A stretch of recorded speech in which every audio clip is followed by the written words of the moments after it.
because we have not seen any commercial airplanes rather, flying over our area anywhere today. I did see some earlier this morning, but as you say, they were going out in a direction away from where all this action is. The smoke, the smoke I've seen smoke.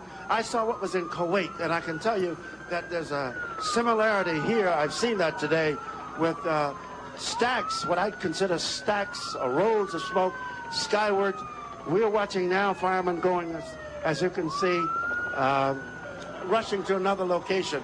And as far as the airplanes are concerned, helicopters are the only thing we've seen in the air here today. The FAA has diverted them, Warren, for safety reasons, and we have also been informed that some flights have been delayed up to 4.5 hours because of the diversion of aircraft and because of the smoke and the violence down below. Well, I'm sure that, fellow officials are really concerned, and everybody, when you're in what this must be described as a riot situation, that every precaution is going to be made by those who are responsible for any kind of activity that could be affected by what's going on within this curfew area. Warren, it's kind of interesting.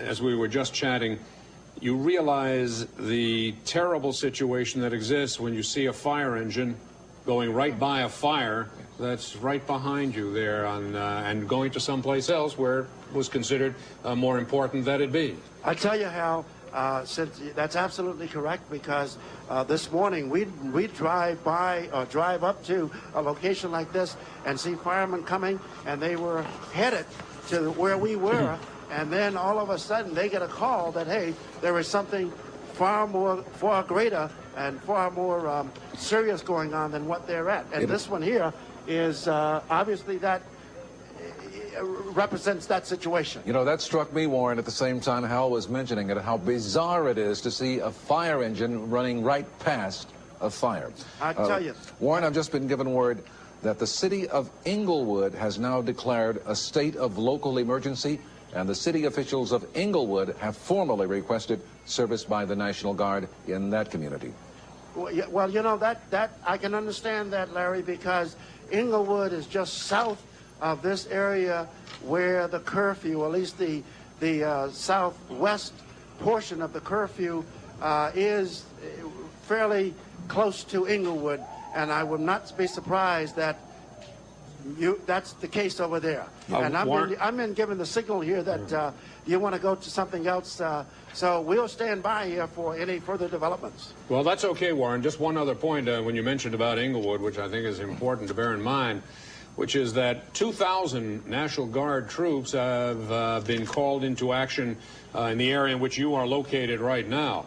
Another 2,000 are on standby and have been placed on alert at the request of Mayor Bradley and as a result of a declaration by Governor Wilson.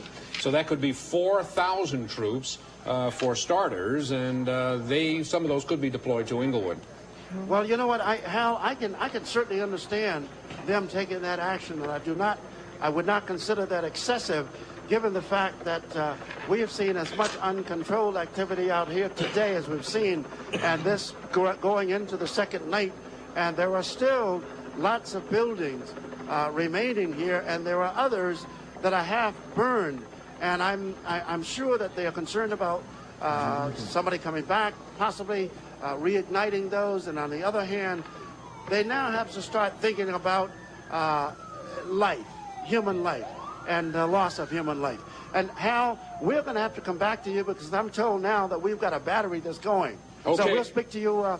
We'll be here. We'll be on standby. Okay, Warren, we will be getting back to you in a few minutes, get that battery recharged, and we're going to go to Eric Spillman right now in Skycam 5. Eric?